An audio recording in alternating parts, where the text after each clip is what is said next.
Cuando en 1912 la hermana de Ludwig Wittgenstein, Hermine, lo visitó en la Universidad de Cambridge, Bertrand Russell le dijo: esperamos que el próximo gran paso en la filosofía lo de su hermano, que solo tenía 23 años. 10 años después, se publicaba a la vez en una edición inglesa y alemana el Tractatus Logico-Philosophicus de Wittgenstein, con una introducción de Russell. Escrito con su autor recluido en una cabaña de madera en Noruega, su frase clave es: los límites de mi lenguaje son los límites de mi mundo. El lenguaje debería reducirse simplemente a intentar expresar imágenes de los hechos. Todo lo demás, incluido el hablar de conceptos abstractos, valores, filosofía y demás, carece de sentido. El Tractatus describía la fase doctrinaria de Wittgenstein, y se resume en la conocida frase: de lo que no se puede hablar, mejor es callarse. Al concluir el Tractatus, Wittgenstein pensaba que había dado fin a la filosofía y abandonó el mundo académico. Entregó todo su dinero a sus hermanos, era el octavo hijo de una acaudalada familia vienesa, trabajó de maestro en la escuela de un pueblo de montaña, cultivó el huerto en un monasterio y diseñó una casa para su hermana, con mediciones de una precisión increíble.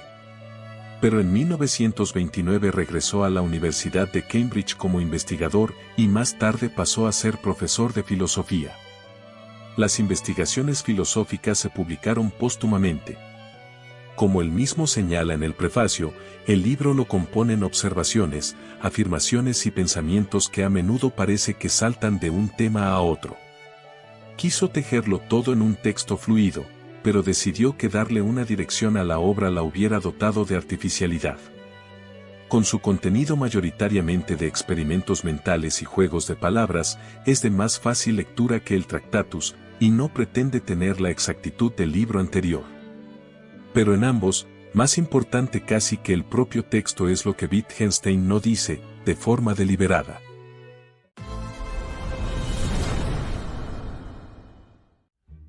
¿Qué es el lenguaje? El lenguaje llano no se refiere a la explicación, observa Wittgenstein, simplemente apunta a las cosas. Así, cuando el bebé empieza a hablar, de lo que se trata es de enseñarle el nombre de los objetos. No es necesaria ninguna explicación del propio lenguaje. Decir una palabra es como dar una nota en el teclado de la imaginación, de modo que cada nota o palabra evoca una imagen. Dado que el significado de las palabras en relación con las cosas difiere según sean el contexto, el momento y el lugar en que se dicen, Wittgenstein no describe el lenguaje en términos de un conjunto de normas abstractas. Al contrario, es un juego.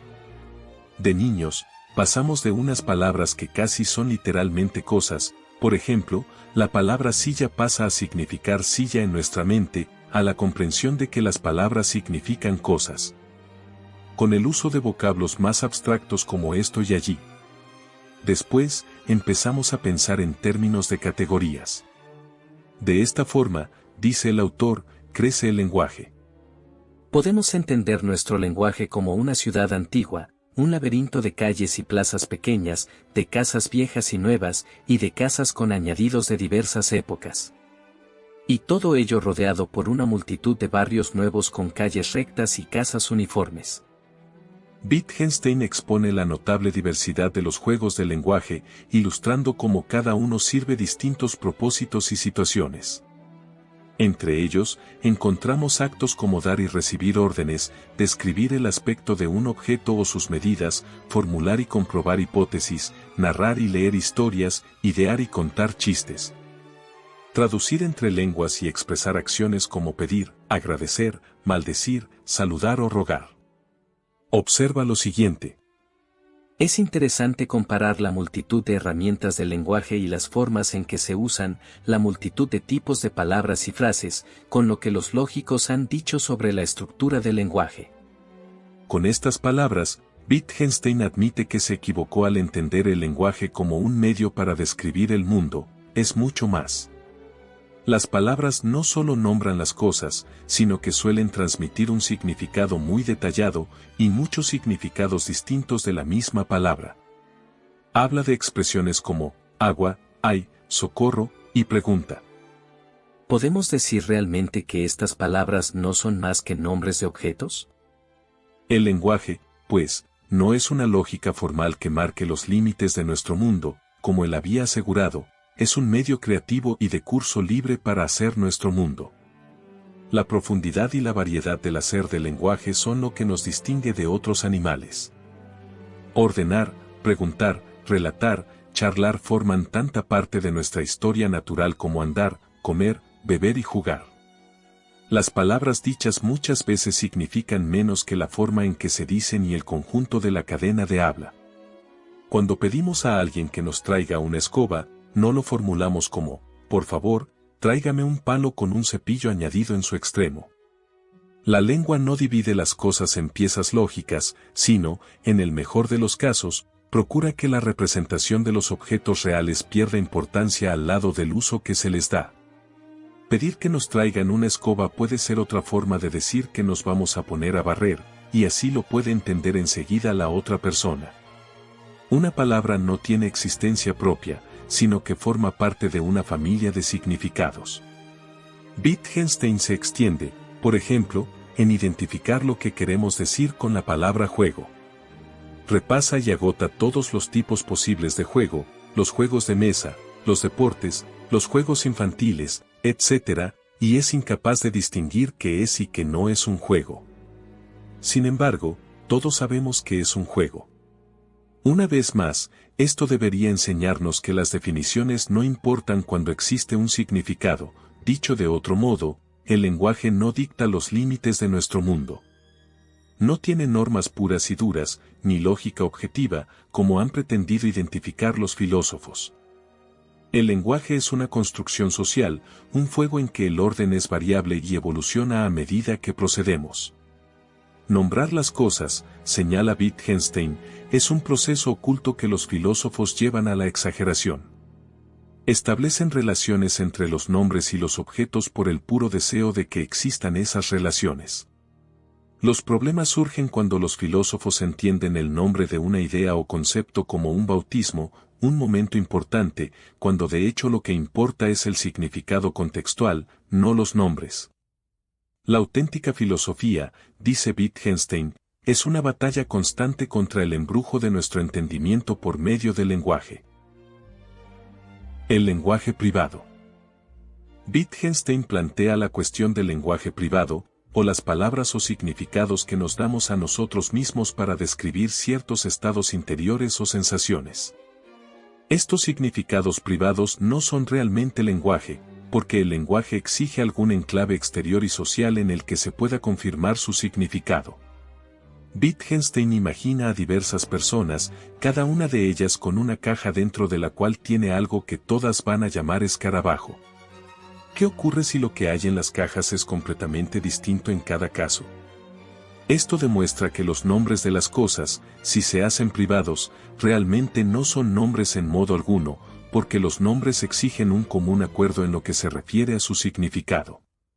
Por deducción, los pensamientos solo tienen validez si se pueden expresar y comprender. El autor resalta lo siguiente. Un proceso interior necesita unos criterios exteriores. Otra frase famosa del libro es: si el león pudiera hablar, no lo entenderíamos.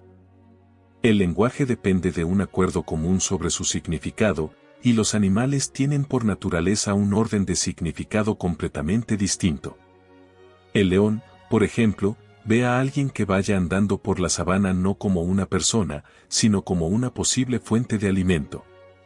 Sin un acuerdo sobre lo que significan las cosas, ¿cómo podríamos mantener una conversación con el león, aun suponiendo que supiese hablar?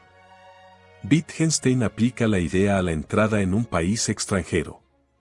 Además de las barreras lingüísticas, es posible que no sintamos ninguna afinidad con las personas por el simple hecho de que su forma de ver el mundo es totalmente diferente de la nuestra. Nos parece que no hablan nuestra lengua, es decir, nuestra lengua de significado, no las palabras en sí. La evidencia imponderable.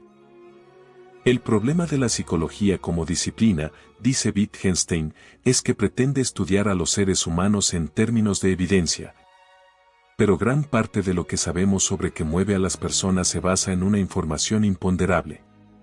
Somos capaces de percibir las sutilezas de los estados interiores de los demás, pero no podemos decir exactamente cómo hemos llegado a este conocimiento. La evidencia imponderable incluye sutilezas de la mirada, el gesto, el tono. Puedo reconocer una auténtica mirada de amor, distinguirla de otra falsa, y aquí puede haber, evidentemente, una confirmación ponderable de mi juicio. Pero puedo ser completamente incapaz de describir la diferencia. Y la razón no es que las lenguas que conozco no dispongan de palabras para hacerlo. Pregúntese el lector, ¿cómo aprende la persona a tener olfato para algo? ¿Y cómo se puede emplear tal olfato? Saber lo que mueve a otra persona no es cuestión de someterla a una máquina y comprobar sus estados fisiológicos o cerebrales, implica un juicio, y este conocimiento, indica Wittgenstein, solo se puede adquirir mediante la experiencia vital, no siguiendo un curso sobre él. Si la psicología tiene reglas, no forman parte de un sistema que se pueda estudiar, porque es imposible poner en palabras tal indefinición. Más allá del lenguaje. Wittgenstein no pretendía negar que poseemos una vida interior, solo que se pueda hablar de ella con buen juicio. Aunque el juego del lenguaje es de extraordinaria profundidad y complejidad, existen ámbitos de la experiencia que nunca se pueden expresar adecuadamente en el lenguaje, y es un error intentar hacerlo. Estaba muy influido por las variedades de la experiencia religiosa de William James, el cristianismo filosófico de Kierkegaard y las obras de San Agustín. Pese a su antiguo linaje judío, recibió una educación católica y durante la guerra no podía separarse de la Biblia. Le encantaba visitar iglesias y catedrales, y a su amigo de Cambridge, Maurice Drury, le decía que todas las religiones son maravillosas. Pero ¿era creyente de verdad, o simplemente le gustaban las tretas de la espiritualidad? Si se sigue el propio pensamiento de Wittgenstein, no importa que sea lo uno o lo otro, o cuando menos no tiene sentido hablar de ello, ya que no se pueden precisar los estados interiores de la persona. Lo que sí importa es cómo se expresa a uno mismo. Drury recordaba que Ludwig le decía: si tú y yo vamos a vivir una vida religiosa, no ha de consistir simplemente en hablar mucho de religión, sino en que de algún modo nuestras vidas sean distintas. Su hermana Hermine admitía sin reservas que Wittgenstein era sumamente irritable, socialmente torpe y sensible, pero también hablaba de su gran corazón. Su profesora de ruso, Fania Pascal, le describía en términos parecidos, pero también señalaba la inusual plenitud y certeza sobre sus ideas, como persona a quien convenía tener cerca en momentos difíciles, pero no ajena a las preocupaciones y las flaquezas humanas de la vida cotidiana. Todos estos recuerdos dibujan la imagen de un hombre con muy escaso interés por sí mismo, o el yo, y apuntan, en su lugar, a una atención a ser de utilidad, en un mundo que puede funcionar bien. Cuando Drury tenía dudas sobre su formación como médico, Wittgenstein le aconsejaba que no pensara en él mismo, sino en el bien que podía hacer. «Qué privilegio», señalaba, «ser el último en dar buenas noches a los enfermos al final del día».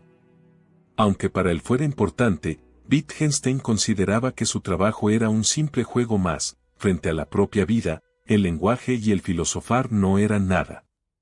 El mensaje de Wittgenstein es claro: el lenguaje trata del significado, no de las palabras. Pero el lenguaje no puede expresar todo tipo de significado. Deseo que este video te haya resultado valioso. En ese caso, sugiero que te suscribas al canal para ver más contenido de este estilo. Hasta pronto.